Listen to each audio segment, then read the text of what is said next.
The reason you feel smarter when you overthink is that your brain is trapped in a devastating loop. We'll show you the 3-step scientific protocol that instantly shuts down rumination and transforms mental chaos into clear, decisive action. Okay, let's get right into it. You know that feeling, right? Where you're just turning a problem over and over in your head and you're absolutely convinced you're about to have some massive breakthrough. It feels like you're doing important, heavy-duty thinking. But here's the truth. It's an illusion. It's a cognitive trap that feels like progress, but it's actually the very thing keeping you stuck. You think more analysis will lead you to safety, but all you're doing is spinning your wheels, digging yourself deeper. Today, we're not just going to talk about that loop. We are going to shatter it. So how are we going to do that? Well, we've got a clear roadmap. First, we're going to expose the paradox at the very heart of overthinking. Then we'll get real about the cognitive cost, what this is actually doing to your brain. After that, we get to the good stuff, the core protocol. We'll break down the science of why it works, give you a step-by-step guide to implement it, and finally, we'll issue your new action mandate. Let's get started. All right, Section 1, the overthinking paradox. This is where we have to confront the fundamental lie your brain tells you, the one that says more thinking is always the better option. It's that invisible line where useful analysis turns into a destructive form of self-sabotage. We're about to redefine what's really going on when you feel like you're just stuck in your head. This one sentence completely reframes the problem. See, overthinking isn't diligence, it's procrastination dressed up to look smart. And what's driving it? Fear. Fear of making the wrong call, fear of what other people will think, fear of failing. And to avoid all that potential pain, we retreat into the safe space of just thinking about it some more. But here's the thing, inaction is a decision, and it's usually the worst one you can make. Every single minute you're stuck in that loop, you're just burning through your most valuable resource, your cognitive energy. That's the fuel you need for focus, for creativity, for actually getting things done. Overthinking is the thief of that energy. So if it's just fear wearing a lab coat, what's the big deal? What is this habit actually doing to your brain? Because this isn't just about feeling a little stressed out. We are talking about real, measurable, neurological damage. Let's pull back the curtain on the invisible cost of this cycle. And I want you to really think about this for a second. What is the true cost for you? Is it the promotions you never went for? The projects that are still just ideas on your computer? Is it that constant low-grade hum of stress that just follows you everywhere? Well, science gives us a very clear diagnosis of the biological damage that's happening inside your mind. This isn't abstract, it's real. Let's give our enemy a name. The clinical term is anxiety-driven rumination. Now, the key words here are repetitive and passive.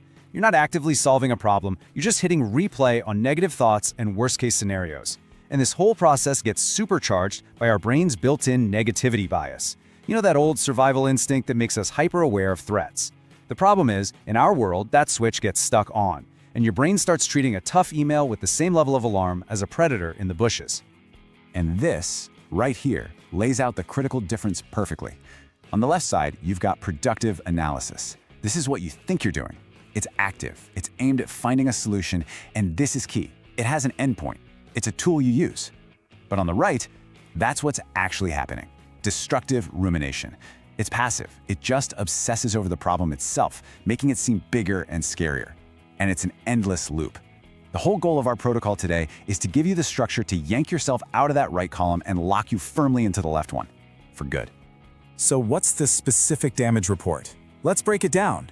First, it drains the resources in your prefrontal cortex. Think of your PFC as the CEO of your brain. It handles focus, planning, and all the big decisions. Rumination is like a constant spam attack on your CEO's inbox, just overwhelming it with junk. This leads to something scientists call ego depletion, which basically means your willpower gets exhausted, like a muscle you've worked to failure. You might start the day feeling strong, but after a few hours of overthinking, you've got no self-control left. The result? Total decision paralysis. You become mentally incapable of making a choice. And the final outcome? A failure to launch. The big idea never leaves the drawing board. The opportunity vanishes. Okay, we've diagnosed the problem, and we've seen the devastating costs. Now for the intervention. It's time to shift from problem to solution. Section 3, the core protocol. And listen, this isn't some fluffy mindset hack. This is a system. A set of rules designed to short-circuit that devastating loop with total precision. Our protocol is built on 3 core pillars that work together. First, a hard limit on analysis. We call it the 40-70 rule. That's your constraint. Second, a powerful way to break the cycle, externalization and time-boxing. That's your interruption. And third, a mechanism to create instant forward motion, the action conversion lock. That's your momentum. Constraint, interruption, momentum. That's the whole system. So what's the magic number for taking action? What's the exact threshold that separates analysis from paralysis? It's not 100%. It's not even 90. It's this, 70%.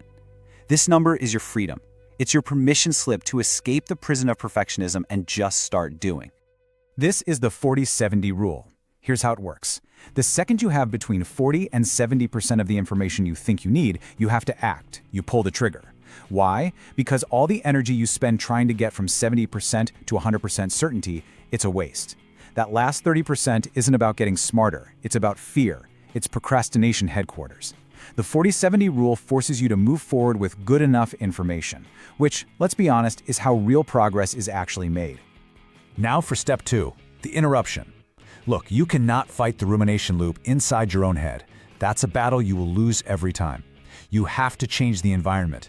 First, you externalize. You take that swirling chaos of thoughts and you dump it out onto paper or a screen. Just that act alone gives you distance and clarity. Then you time box. You give yourself a brutally short, non-negotiable deadline for analysis. We recommend 10 minutes. When that timer goes off, you're done. The timer is your new boss and it doesn't take excuses. This simple constraint physically forces your brain out of its lazy, passive loop. Okay, so that's the what of the protocol. You get the steps. But for this to really stick, you need to understand the why. So let's move to section 4, the science of control. Why is this simple system so incredibly effective at a deep neurological level? Let's look under the hood. First off, it interrupts what psychologists call perseverative cognition. Now that's just a fancy way of saying getting stuck. It's like a record skipping on the same painful groove over and over again. By getting your thoughts out of your head and slapping a timer on it, you're creating a pattern interrupt. You are physically lifting the needle off that skipping record. This immediately frees up your working memory, your brain's very limited RAM, and brings instant relief by forcing order onto chaos. Second, and this is huge, this protocol is all about energy management. It conserves your most valuable mental resource, your executive function. The 40-70 rule is basically a bodyguard for your prefrontal cortex. It stops it from burning out in that pointless search for 100% certainty. It puts a stop to that ego depletion we talked about. And the result is you have more mental energy, more willpower, saved up for the only thing that actually moves the needle, taking action. And third, and this might be the most powerful part of all, it literally calms down your brain's fear center. Remember, overthinking is a fear response. Your amygdala is firing off alarms, flooding your system with stress hormones. Well, the single greatest antidote to fear is action. Even taking one tiny step forward signals to your brain that you are facing the threat, not running from it. This simple act of doing something lowers your cortisol levels. Action is the biological off switch for anxiety, period. Okay, we've covered the what and the why. Now for the most important part, the how. Section 5 is your practical, step-by-step drill. This is exactly what you will do the very next time you feel those gears of overthinking start to grind. Think of it as your emergency procedure. Let's lock this in as 3 non-negotiable commands. Step 1, the 10-minute drill. The moment you feel that loop starting, you grab paper, you open a doc, and you set a timer for 10 minutes. You analyze until it rings. That's it. Step 2, the 40-70 stop. When that timer dings, or when your gut tells you you've hit about 70% certainty, analysis is terminated. You stop. Step 3, the 2-minute action lock. You immediately identify the smallest possible physical action you can take next, and you do it within 2 minutes. This locks in your momentum and makes it almost impossible to retreat back into your head. And here's exactly how that works in the real world. Let's say your problem is finalize the Q4 report strategy. You're totally paralyzed. Okay, start the drill.